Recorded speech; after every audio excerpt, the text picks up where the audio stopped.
नमः शिवाय। मैं हूं एस्ट्रोलॉजर के एम सिन्हा और मैं अपने इस यूट्यूब चैनल पर आप सभी का हार्दिक स्वागत करता हूं। सुबह से काफ़ी लोगों के क्वेश्चंस आ रहे थे। क्या 2022 में शरद पवार जी प्रेसिडेंट चुनाव लड़ेंगे? क्या वो अगले राष्ट्रपति बनने वाले हैं?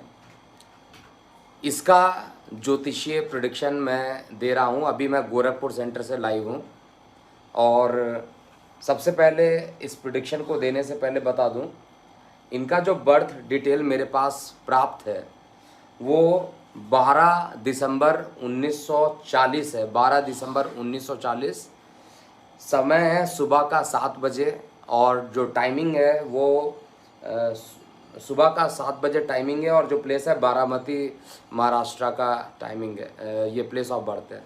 तो क्या कहती हैं इनकी कुंडली, आइए हम समझते हैं। देखिए, इनकी कुंडली में अगर मैं संक्षेप में बात करूंगा, ज़्यादा टाइम नहीं लूँगा इस वीडियो में, मैं संक्षेप में केवल बात करूंगा कि शरद पवार जी एक मजे हुए खिलाड़ी हैं, सभी लोग जानते हैं। और जो सरकार अभी महाराष्ट्र की चल रही है वो केवल और केवल किसके बल पे चल रही है, ये भी आप लोगों को लगभग पता होगा।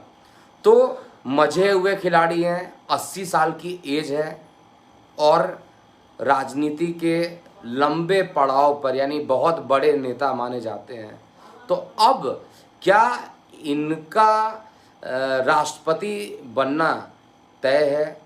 क्या सारे विपक्षी पार्टी एक साथ मिलकर इनको आगे बढ़ाएंगे? इस पर मेरा प्रेडिक्शन है। देखिए, निश्चित रूप से मैं ये कहूँ कि इनकी कुंडली बहुत ही अच्छी कुंडली है, इसीलिए इतने लंबे टाइम तक ये सफ़र कर चुके हैं। वृश्चिक लगन की कुंडली माननीय मोदी जी की भी है, वृश्चिक लगन की कुंडली इनकी भी है और इनके में बुध आदित्यों का जो फॉर्मेशन है लगन में बन रहा है और वर्तमान दशा जो चल रही है वो बुध के अंदर केतु चल रही है 26 फरवरी 2022 तक का। तो देखिए, 26 फरवरी 2022 तक ये इनके अस्वस्थ रहना, बीमारी हो जाना, किसी प्रकार की प्रॉब्लम में ये फंस जाना, मुझे शारीरिक रूप से कहीं ना कहीं पर परेशानी होता हुआ दिखाई दे रहा है। चार्ट में 2022 के फरवरी तक कुछ ना कुछ इनको एक बड़े किसी भी प्रकार के डिसीज से इनको गुजरना पड़ेगा। टाइम देखिए, 80 ईयर्स ऑलरेडी इनके हो चुके हैं और जो अभी मार्केस चल रहा है वो प्रबल मार्केस चल रहा हुआ है, इसीलिए ये लगभग होली के आसपास इनको एडमिट भी करना पड़ा था। तो स्वास्थ्य की समस्याओं से ये परेशान रहेंगे। लेकिन मैं आपको ये बता दूं कि पूरा विपक्ष एकजुट रहेगा, इसमें कोई डाउट ही नहीं है। पूरा विपक्ष एकजुट रहेगा और इनको प्रेसिडेंट बनाने के लिए पूरी ये कोशिश करेंगे, पूरे विपक्ष वाले। इवन इसमें कुछ ऐसी पार्टी जो जानबूझ के, आपको शायद पता नहीं होगा, कुछ ऐसी पार्टी हैं जो जानबूझ के अपनी हत्या कर रही हैं और एक नई पार्टी की तरफ इनका झुकाव हो रहा है। और वो कौन सी पार्टी है, इसको थोड़ा सा शांत तरीके से ही मैं रहूँ तो ज़्यादा अच्छा रहेगा। कुछ पार्टी लगातार अपने आप को ख़त्म करते जा रही हैं। लगभग देखिए, हर जगह चुनाव में ज़ीरो पाते हैं और अब उनका जो डायरेक्शन है राजनीति का वो दूसरे तरीके में चला गया है कि दूसरे के साथ कंबाइन करके रहेंगे टीम में और फ़ायदा उठाना है। डायरेक्ट उनको कोई भी वोट देने वाला नहीं है। तो सारे विपक्षी दल एक जैसे होंगे, सारे विपक्षी दल एक साथ हो जाएंगे और यहाँ पर पूरी कोशिश ये करेंगे। लेकिन मेरे को यहाँ पर जो दिखाई दे रहा है 26 फरवरी 2022 तक का टाइम अच्छा नहीं है इनके लिए। शरद पवार जी का टाइम मैं फिर से रिपीट कर रहा हूँ, 26 फरवरी 2022 तक प्रबल मार्केस चल रहा है और प्रबल मार्केस के कारण बहुत सारी कठिनाइयों का सामना भी करना पड़ेगा। और इसके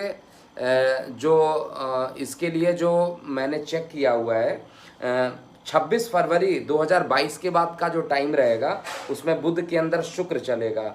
और ये चुनाव कब होंगे, क्योंकि 2017 में चुनाव हुए थे, अब जो चुनाव होंगे 2022 में होंगे। तो 2022 में इनके अगेंस्ट कौन खड़ा होता है वो इम्पॉर्टेंट है, क्योंकि केवल एक लोग की बात किया जाए तो मुश्किल लगता है, क्योंकि केवल एक दो लोग कम से कम अगर काम करते हैं तो हमें पता चलेगा कि वो एग्जैक्टली उनमें से कौन बन पाएगा। तो अभी तक का जो मेरा प्रेडिक्शन है उसमें पवार जी की जो कुंडली बन रही है वो मारक दशा, प्रबल मारक दशा होने के कारण इनकी स्वास्थ्य संबंधी समस्या रहेंगी। इस कारण से इनका राष्ट्रपति चुनाव में शायद हिस्सा लेना ही बहुत मुश्किल रहेगा, जैसा मैं चेक कर पा रहा हूं।